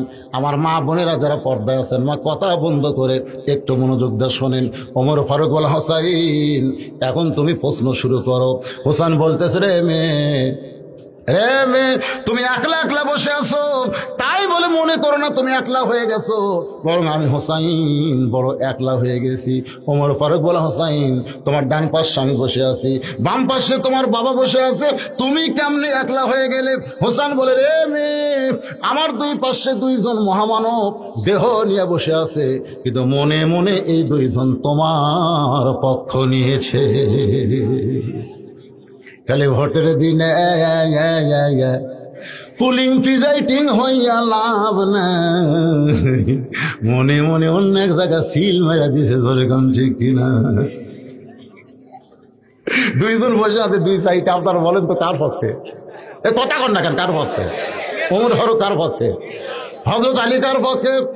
কিন্তু বসে আছে হোসেনের দুই সাইডে। হোসাইন বলতেছে, দুই মহামানব দেহ নিয়ে আমার দুই পাশে বসেছে, কিন্তু মনে মনে তোমার পক্ষ নিয়েছে। আমার বিশ্বাস এই দুইজন মহামানব যখন তোমার পক্ষে নিবে, আল্লাহ অবশ্যই তোমাকে বিজয় দিবে। সুবহানাল্লাহ কর না কেন? ওমর ফারুক বলে, হোসেন প্রশ্ন না করে বিজয় আল্লাহ দিবে তুমি কেমনে বুঝলা? হোসেন বলতেছে, আপনি যেমন বুঝেছেন, ইমানের বলে বলিয়ান হইয়া যদি কোনো মেয়ে কথা বলে, সেই কথার মধ্যে যদি আল্লাহ থাকে, তাহলে দুইজন আল্লাহওয়ালা যদি মেয়েটার মনে মনে পক্ষে হয়, আমার বিশ্বাস হয়তো মেয়েটা উত্তর দিবার পারবে। তবে যতক্ষণ উত্তর না দিয়েছে, ততক্ষণ পর্যন্ত আমি বিবাহ করব। জোরে কন। শূন্যস্থান আপনার পুরা করে পারেন না। আমি যেখানে থামবো, পরের কথা আপনাকে ভালো লাগবে। 3টা প্রশ্নের উত্তর না দিলে আমি হোসেন বিবাহ করব। এইভাবে কইলে তাহলে রাত বেশি হলেও বোঝা হবে না। শোনেন, আপনাকে একটা কথা বলি, এই যে ঘড়ি আমার হাতে আছে, আমি ওয়াদা দিলাম আমার জীবনের শেষ ওয়াজ অনুযায়ী ওয়াজ কমপ্লিট করব, কিন্তু এরকে ভিতরে খালি উসখুস করতেছে। একবার এক মুরব্বী আসতেছে, আবার আসতেছে, আসে আমার কাছে এক স্লিপ দিয়ে গেছে। না শোনেন, কথাটা বলি, কারো মনের মধ্যে খুশখুশি থোয়া এটা ঠিক নয়। আচ্ছা ঘড়ি ধরে 10টা মিনিট সময় আমার দেন তো। শোনেন, কথা বলি, কথাটা বলি, এলে আগে হোক, তার মানে কি না? এর ভিতরে শুনে আমি একটা কথা বলি, ভাই আপনারা তো আর শুনবার আছেন, আসেন না, এখান থেকে জান্নাত পেয়ে যান, এটা আমি চাই। এই জন্য 10টা মিনিট ঘড়ি ধরে, মাত্র 10টা মিনিট আপনাদের কাছে রুমাল যাবে, চাদর যাবে, ব্যাগ যাবে। আমি শেষ পর্যন্ত আছি। ওয়াজ থুয়ে যাবো না তো, এলাকার কোনো ওয়াজ নাই তো, যে ওয়াজ ওঠিতে মারবো সে সমস্যা নাই তো, বুঝছেন না? তো এখানকার ওয়াজ এখানে ছোটবেলায় মারা গেছে, আহা, সে মায়ের জন্য 500 টাকা দান করেছে। আল্লাহ মায়ের কবরকে জান্নাতের টুকরা কবুল করেন। মাদ্রাসার সভাপতিকে, মাদ্রাসার একটা হোসাইন, এখন তুমি প্রশ্ন শুরু করে দাও। হোসাইন রাদিয়াল্লাহু দাঁড়িয়ে বলতেছে, রে মেয়ে, আমার 1 নম্বর প্রশ্ন হলো, একটু মনোযোগ দিয়ে শুনতে হবে। আবার কাগজ কেন? মাদ্রাসার সভাপতি, সহসভাপতি পুটু, ডাক্তার পুটু, সহসভাপতি 5 বস্তা সিমেন্ট দান করেছে। আল্লাহ দানকে কবুল করেন। ওয়াজ শুরু করলে আমি আদায় পারি না, আদায় করলে ওয়াজ হবে না, যে কোনো একটা করা লাগবে। না না শোনেন, আপনারা তো ওয়াজ চাচ্ছেন, ওনারা আদায় চাচ্ছে, আসলে 2 গ্রুপ হয়ে গেছে। আদায় চাচ্ছেন না? শোনেন, আপনারা এক কাজ করেন, যারা দিবে এই স্লিপগুলো আপনি ধরে রাখেন, একবার আখের মনোযোগ আগে কোরআন শরীফ যেরকম খতম দেয় ওরকম বরবর করে আল্লাহ ধরে রাখবেন সবগুলো। এই তাই ওরা আপনারা দান বন্ধ করেন না, আপনারাও দিতে থাকেন। হ্যাঁ, দিতে থাকেন, এদিকে ওয়াজও চলতে থাক। এবার হোসাইন দাঁড়িয়ে বলতেছে, 1 নম্বর প্রশ্ন হলো, একটু মনোযোগ দিয়ে শুনবেন। আমার মায়েরা আছে না গেছে? আছে?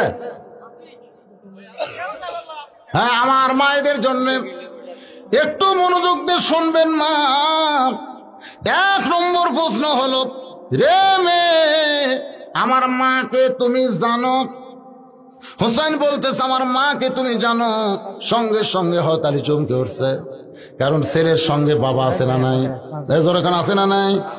কিন্তু হোসেন যদি বলতো আমার বাবাকে তুমি জানো, বাবার কথা না বলে মায়ের কথা বলার পেছনে কারণ হলো, সন্তান ভালো হবে না মন্দ হবে এটা বাবার কারণে নয়, এটা হলো মায়ের জন্যে। আমার মাকে তুমি জানো, আমি কোন মায়ের সন্তান সেই মা সম্পর্কে তোমার জানা আছে? সঙ্গে সঙ্গে মেয়েটা বলে, হোসাইন, আপনার মাকে আমি চিনি। কি বলছে? জোরে খান, চিনি। যেই বলছে চিনি, হযরত ওমর ফারুক জিব্বাত কামড় খাইছে। হোসাইন মুসকি মুসকি হাসতেছে, আর হযরত আলী চোখ দিয়ে দর দর করে পানি পড়তেছে। একই উত্তর শোনার পরে 3 বিচারকের 3 রকম চেহারা হয়েছে। ওমর ফারুক জিব্বাত কামড় খাইছে, হোসাইন মুসকি মুসকি হাসতেছে, আর হযরত আলী চোখ দিয়ে দর দর করে পানি পড়তেছে। জিব্বায় কামড় খাওয়ার কারণ হলো প্রথম প্রশ্নই আউট। 3টার তো উত্তর দূরের কথা, একটাতেই আউট হয়ে গেল। এই জন্যই জিব্বায় কামড় খাইছে রাগ করে। হোসেন মুসকি মুসকি হাসতেছে, মারেফত পরে বলবো, কিন্তু হযরত আলী কান্দার কারণ হলো, আমি স্বামী হইয়াও নিজের বিবি ফাতেমাকে পুরোপুরি চিনতে পারি নাই। আর তুই কেমনে চিনবি? তুই কেমনে চিনবি? কারণ ফাতেমা পাড়া বেড়ানি কোনো মেয়ে না।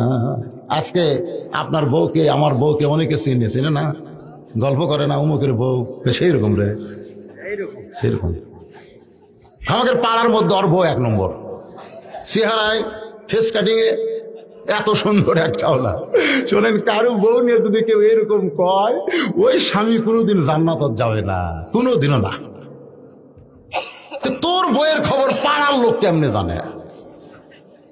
তোর বউর ফেস কাটিং ভালো 1 নম্বর। কারণ মেয়েদের জন্য আল্লাহর আইন হলো, অকরনা ফি বুয়ুতিকুন্না ওয়ালা তাবাররাজনা তাবাররুজাল জাহিলিয়াতিল উলা। জোরে কোন সুবহানাল্লাহ। অনেক সময় হয়ে গেছে, মেয়েটা বিরক্ত হয়ে বলে, হোসাইন, আপনি 1 নম্বর প্রশ্ন করলেন, আমার মাকে জানো? আমি উত্তর দিলাম চিনি। উত্তর হইল কি হইল না? 3 বিচারক যে আপনারা কিছুই বলেন না। ওমর ফারুক বলতে যে কেমনে হবে? হোসেন প্রশ্ন করেছে, আমার মাকে জানো? তুমি উত্তর দিলে চিনি। তুমি কেমনে চিনবা?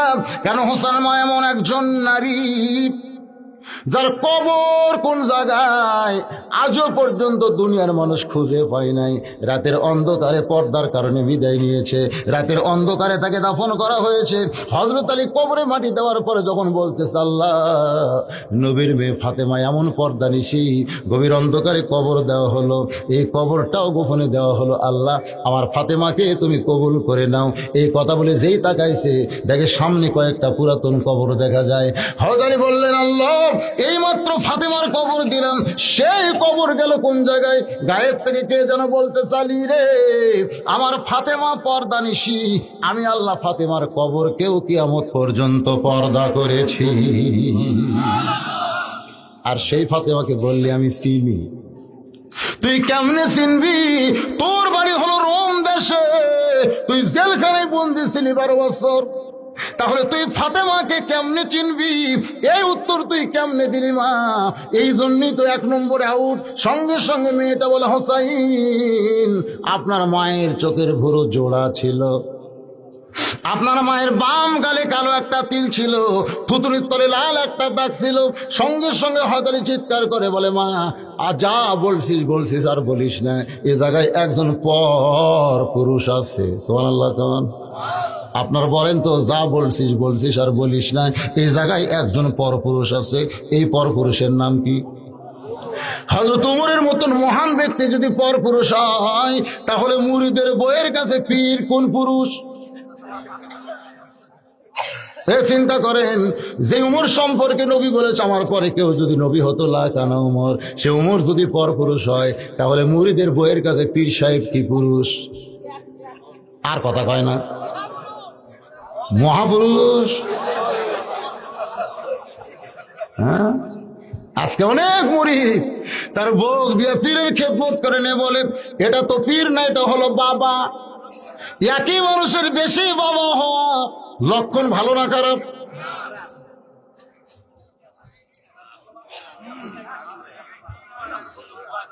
ঠিক আছে, আল্লাহর বান্দার একটু মনোযোগ দিয়ে শোনেন। সঙ্গে সঙ্গে আলী বলতেছে, মা, হোসেনের মায়ের চোখের ভুরু জোড়া, এটা আমি বলতে পারি স্বামী হওয়ার কারণে। বাম গালে কালো একটা তিল ছিল, হোসেন বলতে পারবে মা হওয়ার কারণে। থুতুনির তলে লাল একটা দাগ ছিল, নবী বলতে পারবে মেয়ে হওয়ার কারণে। কিন্তু রোম দেশের জেলখানায় বন্দি থাকা মেয়েটি কেমনে বললি চোখের ভুরু জোড়া? মেয়েটা কান্দের বলে, মুরব্বী, ওই রোমের জেলখানার মধ্যে শেরদিল কারারক্ষী যখন আমাকে চাবুক মারত, এই চাবুকের আঘাতে মাঝে মধ্যে বেহুশ হয়ে পড়ে যেতাম। ওই বেহুশ অবস্থায় একদিন আমি দেখতে পাই আমার শিওরের পাশে একটা নূরের পুতলি বসে বসে কাঁদতেছে। আমি কইলাম, কে গো আপনি? জান্নাতের হুরি না বেহেশতের পরী? এমন সময় বললেন, মা, আমি জান্নাতের হুরিও না বেহেশতের পরীও না, আমি হলাম জগৎ বিখ্যাত মা ফাতেমা। আমি বেহুশ অবস্থায় তার চেহারার দিকে লক্ষ্য করে দেখি চোখের ভুরু জোড়া, বাম গালে কালো একটা তিল, থুতুনির তলে লাল একটা দাগ দেখতে পাই। সঙ্গে সঙ্গে হোসেন বলে, আল্লাহ, আমি 1 নম্বর প্রশ্নের উত্তর যেমন আশা করেছিলাম, তার সাইডে মেয়েটা 100 গুণ সুন্দর দিয়েছে। ওমর ফারুক বলে, আলী ভাই, আমার ঘটকালে আল্লাহ কবুল করেছে। হোসেন বলতেছে, এত সহজ না, 1 প্রশ্নের উত্তর দিলে আমি বিয়ে করব না। ওমর ফারুক বলে, হোসাইন, তাহলে 2 নম্বর প্রশ্ন করো। এবার বলে, রে মেয়ে, আমার 2 নম্বর প্রশ্ন হলো, 6 বছর বয়সে তুমি ঈমান কেমনে পাইলা? তোমার দাদা খ্রিস্টান, তোমার বাবা খ্রিস্টান, তোমার 14 গোষ্ঠী খ্রিস্টান, রোম দেশের সকলেই খ্রিস্টান। ওই খ্রিস্টান দেশে তুমি 6 বছর বয়সে ঈমান কেমনে পাইলা? যে ঈমান গ্রহণ করার অপরাধে তোমাকে 12 বছর নির্যাতন সইতে হলো। আমার প্রশ্ন হলো, ঈমানটা কেমনে পাইলা? মেয়েটা বলে, হোসাইন, আমার দাদা হলো রোম সম্রাট কাইসার। একদিন অন্দরমহলে গিয়ে আমাকে বলতেছে, দাদু ভাই, আমার রাজ দরবারে একটা খেলা হবে, তুই কি খেলা দেখতে যাবি? মেয়েটা বলে, হোসাইন, আমি ছোট্ট বয়সে দাদার সঙ্গে খেলা দেখতে গেলাম রাজ দরবারে। দাদা আমার সিংহাসনে বসে পাশে একটা চেয়ারে আমাকে বসায় দিল। দেওয়ার পরে বলতেছে, ও নাতি ভাই, তুই যে খেলা দেখবার আসছিস, খেলা কি দেখবি? আমি বললাম, খেলাটা কোন জায়গায়? আমার দাদা বলতেছে, ওই যে তাকায় দেখ। মেয়েটা বলে, হোসেন, আমি তাকায় দেখি একটা মানুষের 2টা হাত কালো রশি দিয়ে বেঁধে রেখেছে। ওই মানুষের দুইটা চোখ কালো কাপড় দিয়ে বাঁধা, পাও লোহার শিকল দিয়ে আটকায় রাখছে। আমি বললাম দাদু ভাই ওইটা একটা মানুষকে আমি দেখতে পাই। আমার দাদা বলে নাতনি রে ওটা মানুষ না, ওইটা মুসলমান। ওইটা মানুষ না রে, ওইটা হইল মুসলমান। আমি বললাম দাদু ভাই ওই মুসলমানকে নিয়ে আপনি কি খেলবেন? আমার দাদা বলে ওই যে তাকায় দেখ। মেয়েটা বলে হোসেন তাকায় দেখি বিশাল একটা আগুনের চুলা, দাউ দাউ করে আগুন জ্বলতেছে, তার উপর একটা ডেকসি, মনে মনে তেল টকবক টকবক করতেছে। আমার দাদা বলে নাতনি রে ওই মুসলমানকে হাত পাও বেঁধে উত্তপ্ত তেলের মধ্যে ফেলে দেব, মুসলমান পড়ে মরে যাবে। আজকের খেলার নাম হলো মুসলমান মারার খেলা। আজকে গোটা পৃথিবীতে যেই খেলা চলতেছে আপনার বলেন তো সেই খেলার নাম কি? কতক্ষণ সেই খেলার নাম কি? আজকে ভারতে মুসলমানের মারার খেলা চলতেছে। 400 বছরের পুরাতন বাবরি মসজিদ ভাঙ্গা, সে জায়গায় তারা রামনাথ মন্দির তৈরি করবে। আপনার বলেন তো ভাইজান ভারতে কোনো জায়গা নাই? যখন জায়গা আছে না নাই, তাহলে মসজিদ ভাঙ্গা ওই জায়গায় মন্দির করা লাগবে কেন? আর আপনারা বলেন ভারত আমাদের প্রতিবেশী, স্বাধীনতার যুদ্ধে ভারত আমাদের সহযোগিতা করেছে। ভারত যদি বাংলাদেশের মুসলমানদের সহযোগিতাই করবে তাহলে মুসলমানের কলিজা মসজিদকে তারা ভাঙ্গা রাম মন্দির কেমনে বানাবে? আসলে ভারত আমাদের সহযোগিতা করে নাই, ভারত বাংলাদেশকে তাদের অঙ্গরাজ্য বানাবার চাইছে। আজ না বুঝলেও আর কিছুদিন পরে বুঝবেন।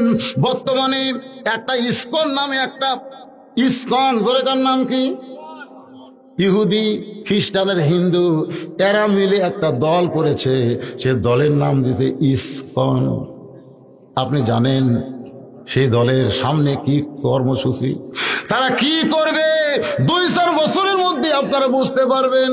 আল্লাহর বান্দারা সব কথা একদিনে বলা যাবে না, একটু ইশারা দিলেন। আপনারা মাঝে মধ্যে ফেসবুকে দেখবেন, ইন্টারনেটে দেখবেন ইসকন সম্পর্কে মারাত্মক মারাত্মক কথা ইলিয়াস নামে একজন সাংবাদিক বলেছে। জয়গণ ঠিক কিনা ভাই? 21 টিভির 21-এর চোখ একটা অনুষ্ঠান যে ইলিয়াস পরিচালনা করত, সেই ইলিয়াস ইসকন সম্পর্কে কঠিন কথা বলেছে। আপনারা ইউটিউবে সার্চ দিলে দেখতে পাবেন। আজকে আমি বলতে পারলাম না, একটু মনোযোগ দিয়ে শুনতে হবে। মেয়েটা বলতে হোসাইন আমার দাদা যখন বলল ওই উত্তপ্ত তেলের মধ্যে ফেলে দিব, মুসলমান মরে যাবে, আজকের খেলার নাম হলো মুসলমান মারার খেলা। আমি তখন বললাম দাদু ভাই এই খেলা কি বন্ধ করা যায় না? একটা জীবন্ত মানুষকে আগুনে না পুড়ে মেরে ওই মানুষকে কি ছাইড়া দেওয়া যায় না? আমার দাদা বলতেছে 100 বার যায়, যদি একটা বার বলে আল্লাহ রাসূল মানি না, শুধু একটা বার বলবে আল্লাহ রাসূল মানি না, সঙ্গে সঙ্গে চোখের বাঁধন খুলে দিব, হাতের বাঁধন খুলে দিব, পায়ের শিকল খুলে দিব। আমি তখন ছোট্ট মেয়ে ওই মুসলমানের কাছে গিয়ে বললাম, মুসলমান যদি তুমি বাঁচবার চাও তাহলে একটা বারের জন্য বলো আল্লাহ রাসূল মানি না। মুসলমান চিৎকার করে বলতেছে, রে ছোট্ট মেয়ে তোমার কাছে জীবনের দাম বেশি, কিন্তু একজন মুসলমানের কাছে জীবনের চাইতে ঈমানের দাম অনেক বেশি। দরকার হলে মুসলমান গোটা পৃথিবী ত্যাগ করবে, কিন্তু আল্লাহ রাসূল ছাড়বে। মেয়েটা বলে হোসাইন এই কথা যেই মাত্র মুসলমান বলেছে সঙ্গে সঙ্গে আমার দাদা সিংহের গর্জনের মতন গর্জন দিয়ে বলতেছে, আর দেরি করা যায় না, হাত পাও বাঁধা অবস্থায় তেলের মধ্যে ফেলে দাও। মেয়েটা বলে হোসাইন আমি তখন মানুষ মারার খেলা দেখবো না বলে চলে যাবার চাই, কিন্তু আমার দাদা জোর করে আমার হাতটা ধরে বলতেছে খেলা দেখার জন্য নিয়ে এসে যাবার দিতে পারি না। জোর করে আমাকে চেয়ারে বসাইয়া আমি তাকায় দেখি ওই মুসলমান উত্তপ্ত তেলের দিকে সিংহের মতন হাঁটতেছে। জোরে কর সুবহানাল্লাহ। পিছন দিকে টান খাই না, একটা বড় বলে না আমাকে আগুনে ফেলে দিও না, আমি বাঁচতে চাই বাঁচতে চাই। ওই বাঁচার কথা নাই, মুসলমান বীরের মতন আগুনের চুলার দিকে যায়। যেই মাত্র চুলার নিকটে গেছে, এই দৃশ্য আমি দেখবো না বলে 2টা হাত আমার চোখের সামনে ধরলাম। এমন সময় একটা মধুর বাণী আমার কানের মধ্যে ঢুকতেছে। মেয়েটা বলে হোসাইন এমন সুন্দর মধুর বাণী, লা ইলাহা ইল্লাল্লাহু মুহাম্মাদুর রাসূলুল্লাহ। ওই মেয়েটা বলে হোসাইন রে 6 বছর বয়সে ওই বাণীটা আমার কানের ভিতর দিয়া আমার কলিজার মধ্যে জায়গা নেই। আমি তখন দেখতে পাই ওই মুসলমানের দেহটা উত্তপ্ত তেলের মধ্যে পড়ার আগে কে জানো ওই দেহের মধ্যে হাত ঢুকাইয়া ওই পাখিটা সবুজ রঙের বাগানে ছেড়ে দেয়। দেহ হলো খাঁচা আর জীবন হলো পাখি। ধরে কান সুবহানাল্লাহ। মেয়েটা বলতেছে মুসলমানের দেহ নামক খাঁচাটা বাগান আগুনের চুলার মধ্যে পড়ার আগে ওই খাঁচার ভিতরে পাখিটা কে যেন ধরে সবুজ রঙের বাগানে ছেড়ে দেয়। আমি এক দৌড় দিলাম, দাদা আমার হাত ধরে আটকাবার পারলো না, কারণ ভিতরে ইমানের একটা শক্তি আছে না নাই, জোরে কোন আছে না নাই। আমি এক দৌড়ে ভিতরে গিয়া আমার মাকে বললাম, মা যদি বাঁচবার চান তাহলে বলেন লা ইলাহা ইল্লাল্লাহু মুহাম্মাদুর রাসূলুল্লাহ। আমার মা বলতেছে, তুই না তোর দাদার সঙ্গে খেলা দেখতে গেলি, এই মুসলমানের কলমা কোথায় পাইলি? এই কলমা যদি তোর দাদা বাপ শুনতে পায় তোকে মারে ফেলবে। আমি তখন বললাম, মা এই কলমাওয়ালারা কোনোদিন মরে না, এই কলমাওয়ালারা কোনোদিন মরে না। আমি এক দৌড়ে আবার আসলাম রাজ দরবারে। আয়সা থেকে আমার দাদা সৈন্যদের নিয়ে আনন্দের নৃত্য করতেছে, 31st নাইট উদযাপন করতেছে। 31st নাইট বোঝেন না? ধিং ধাং করতেছে। আমাকে দেখেই বলে, কেরে নাতনি ভয় দৌড় মারছিস? ওই দেখ মুসলমান পরে ছাই হয়ে গেল। আমি তখন চিল্লাই বললাম, দাদু ভাই কানার ভাগ্যে ধন মিলে না, সামনে পড়ে আছে সোনা, কানা দেখতে পাই না, মাটি মনে করে ফাইলা দেয়, হাতে তুলে নেয় না, কানার ভাগ্যে ধন মিলে না। আমার দাদা বলে, নাতনি তুই ছোট্ট মানুষ কি বুঝা পারছাস? আমি তখন বললাম, দাদু ভাই আপনারা বলতেছেন মুসলমান পড়ে ছাই হয়ে গেল, আমি বলবো মুসলমান পড়ে নাই, মুসলমানের দেহ পড়তেছে।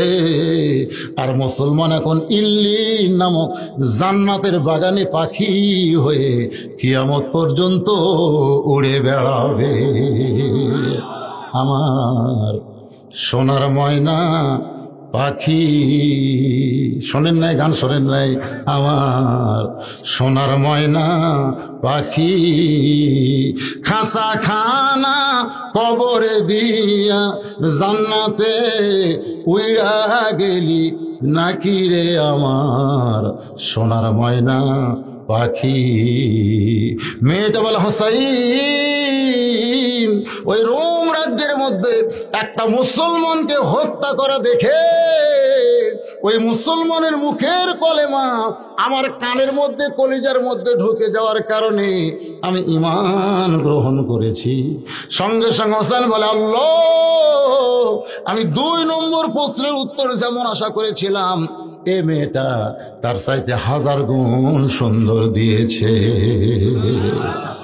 ওমর ফারুক বলতে, আলী ভাই আমার ঘটকালে আল্লাহ কবুল করেছে। হোসেন বলে, এত সহজ না, 3 নম্বর প্রশ্নের উত্তর না দিলে তো আমি বিয়েই করবো না। ওমর ফারুক বলে, এখন 3 নম্বর প্রশ্ন বলো। খুব মনোযোগ দিয়ে শুনবেন। 3 নম্বর প্রশ্ন হলো, রে মেয়ে বিয়ার পরে আমার সঙ্গী তোমার থাকতে হবে। প্রশ্নটা শুনতে কিন্তু সহজ, কিন্তু অর্থবহ। বিয়ার আগে না বিয়ার পরে? আমাদের বাংলাদেশে যত ভালোবাসা হয় কখন? আগে।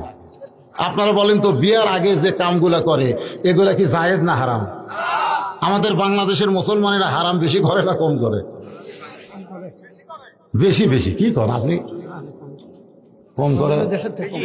অন্যান্য দেশের কথা বাদ দেন, মুসলমানের কথা বলতেছি। সৌদি আরবে কোনো প্রেম নাই। আমাদের বাংলাদেশে 14ই ফেব্রুয়ারি ভ্যালেন্টাইন ডে উদযাপন হয়। এত মসজিদ মাদ্রাসার দেশে এই কাতি মাসে কুত্তা দিবস উদযাপন করতে দেওয়া যায়? তারপরে হয়। হোসাইন বলতেছে, আমার 3 নম্বর প্রশ্ন হলো, বিয়ার পরে আমার সঙ্গী তোমার থাকতে হবে। মেয়েটা ফোঁপায় ফোঁপায় কাঁদতেছে। ওমর ফারুক বলে, মা কঠিন 2টা প্রশ্নের উত্তর দিলা, সহজ প্রশ্ন করেছে বিয়ার পরে আমার সঙ্গে থাকতে হবে, তুমি উত্তর না দিয়ে কান্দো কেন? মেয়েটা বলে, হোসাইন আয়ুব নবী সুখের দিনে অনেক বিবি ছিল, কিন্তু যখন আয়ুব নবীর কষ্টের দিন আসলো তখন কিন্তু একটা বিবি আয়ুব নবীর সঙ্গে ছিল। জঙ্গলে যখন ফেলে দিয়ে গেল কোনো সঙ্গী নাই, সাথী নাই, আপনজন আত্মীয় কেউ নাই। জঙ্গলে অসুস্থ আইয়ুব নবীর গোটা শরীর ঘা হয়ে গেছে। এমন সময় একজন বিবি আইয়ুব নবীকে ছাড়তে পারে নাই। সেই বিবির নাম হলো রহিমা। ওই রহিমা যেমন স্বামীর সঙ্গে সব সময় থেকেছে, আমিও তেমন বিয়ের পরে আপনার সঙ্গে থাকতে চাই। হোসাইন বলতেছে, এমন মেয়েকে বউ হিসাবে গ্রহণ করলে আমার নানির মতো, আমার মায়ের মতো হবে, আমার কোনো আপত্তি। আজকের আলোচনার ভিতর দিয়ে আমি বহু কথা বলেছি, শুধু এই ঘটনা নয়, এই ঘটনাকে সামনে নিয়ে বর্তমান বিশ্বের প্রেক্ষাপটে বহু কিছু কথা বলা হয়েছে, ঠিক কিনা বলে? কথাটা কিন্তু একটা আয়াতকে কেন্দ্র করে, আত্তাকুল্লাহ হাক্কা তুকাতিহি, ভয় করতে হবে, আল্লাহর করার মতন করা লাগবে। লাস্টের কথা হলো লা তামুতুন্না, এখনো আমরা মরিনি, জোরে কোন কথা ঠিক কিনা? সুযোগ আছে, ইল্লা ওয়া আনতুম মুসলিমুন, মুসলমান না হয়ে মরো না। এখনো যদি মরি নাই, তাহলে মরার আগে মুসলমান হওয়ার চেষ্টা করার দরকার আছে না নাই? একটা সুযোগ আল্লাহ আমাদের দিতে পারি। তা আজ থেকে আমরা ফজরের নামাজ থেকে, জোরে কোন নামাজ থেকে, যারা মাগরিব এসে পড়েনি এরকম বহু লোক এখানে থাকতে পারে, ফজরের নামাজ থেকে আমরা যেন বাকি জীবন নামাজি হতে পারি, মুসলমান হয়ে মরতে পারি। উঠে দৌড় দিচ্ছেন কেন? আজকের মোনাজাত জীবনের শেষ মোনাজাত হতে পারে, পারে না? তো মোনাজাতের আগে আমি আপনাদের মেসেজ দিই, আমার লেখা একটা বই আছে সুন্নাতের বাগান। সুন্নাতের বাগান, এই বইটা লিখছে